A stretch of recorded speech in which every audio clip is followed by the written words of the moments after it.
పేదల పక్షాన పనిచేసేటటువంటి వాదమే కమ్యూనిజం. పేదల పక్షాన, అది కులాలకు అతీతంగా జనాభా ప్రాతిపాదికన ఎస్సీ ఎస్టీలు, కొంతమంది బీసీలు ఎక్కువ జనాభా పరంగా పేదవాళ్ళు ఉంటారు కాబట్టి పేదల పక్షాన పనిచేయడం, పేదలకు న్యాయం జరగడం. ఎట్ ద సేమ్ టైం నేను ఎన్సీసీ క్యాండిడేట్. దేశం అంటే నాకు ప్రేమ. నేను ఎన్సీసీలో C certificate gold medalist. Okay. దేశం అంటే నాకు ప్రేమ. దేశం కోసం, దేశ భద్రత కోసం పనిచేస్తున్నటువంటి పార్టీ, దానికి అక్కడ బీజేపీ అంటే ఏబీవీపీ అనేటటువంటిది బీజేపీకి అనుబంధంగా ఉంది కాబట్టి అక్కడ బీజేపీలో విద్యార్థి నాయకుడిగా చేశాను. అక్కడ కూడా సిద్ధాంతాలకు కట్టుబడి ఉన్నాను తప్ప ఒక మతానికి నేను కట్టుబడి లేను. ఈరోజు కూడా బీజేపీని నేను చూస్తున్నాను.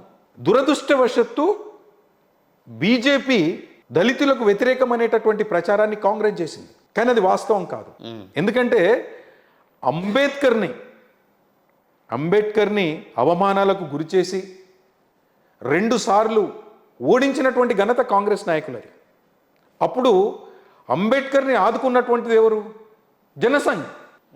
కాబట్టి ఇక్కడ 2 వైరుధ్యాలుగా మీరు చూడకండి.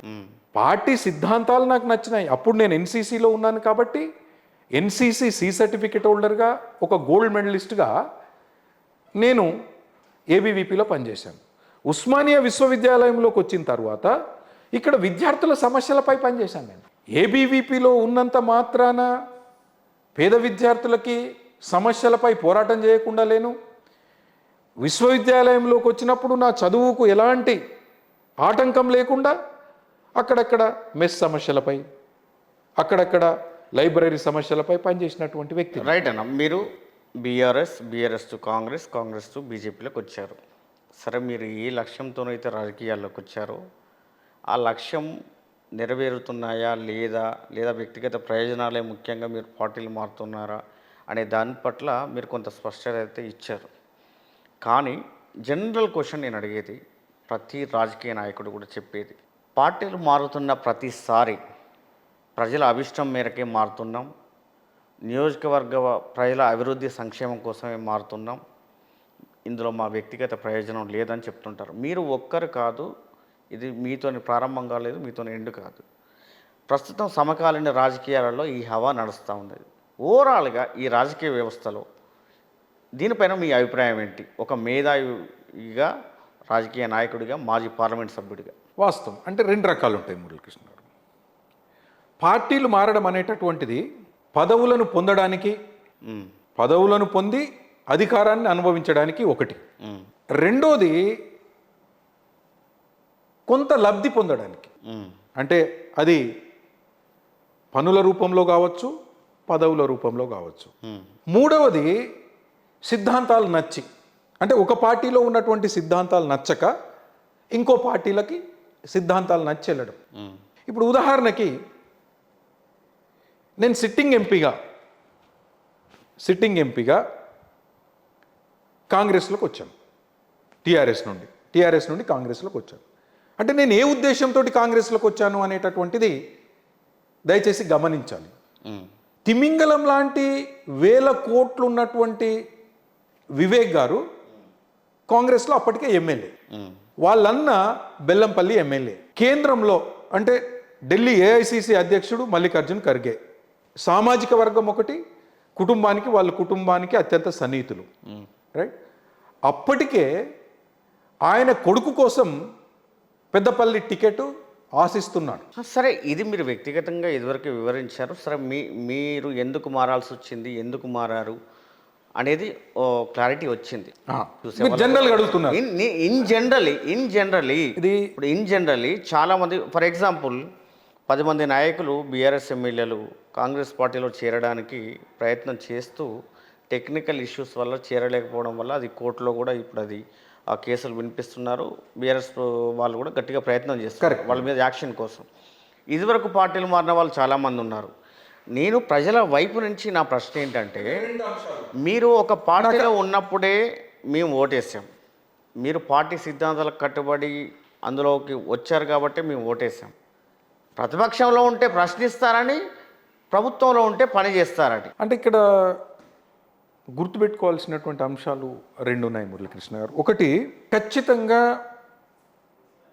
ఈ యాంటీ డిఫెక్షన్ లా అనేటటువంటిది ఒకటి ఉన్నది. ఉమ్, అంటే పార్టీలు మారడాన్ని నిరోధించి చట్టపరంగా డిస్క్వాలిఫై చేసేటటువంటి చట్టం ఒకటి ఉన్నది. ఉమ్, మీ ప్రశ్నతో నేను ఏకీభవిస్తున్నాను.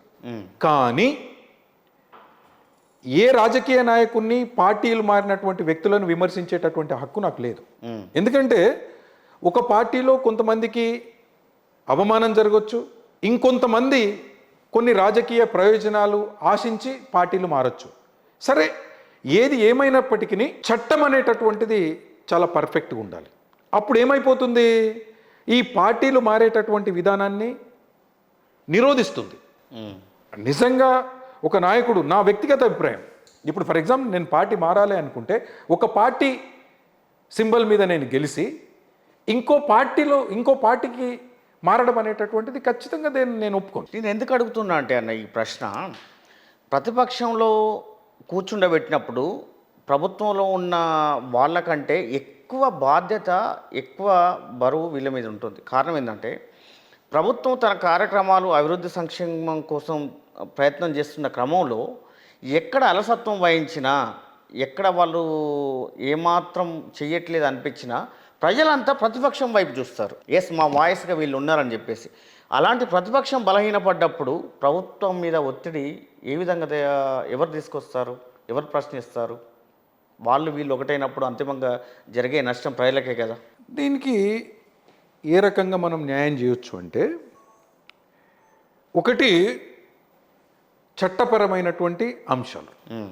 అంటే ఒక రాజకీయ నాయకుడు ఒక పార్టీ మీద ఎమ్మెల్యే, ఎంపీ అయ్యి ఇంకో పార్టీలో, సరే అది వాళ్ళకి జరిగినటువంటి అవమానం అందామా, లేదా ఏదైనా స్వార్థం కోసం అందామా, లేదా మీరు అన్నట్లు అందరు చెప్పేటటువంటి నియోజకవర్గ అభివృద్ధి అనుకుందామా, ఇవన్నీ పక్కకు పెడితే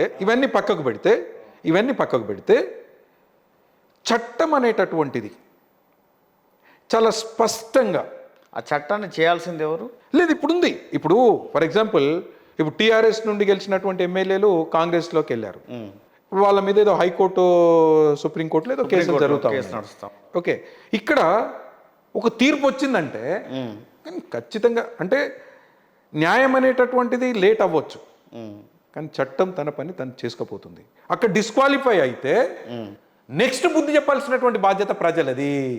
ఇక్కడ డిస్క్వాలిఫై అయినా లేదా రాజీనామా చేసినా ఏదైనా కావచ్చు.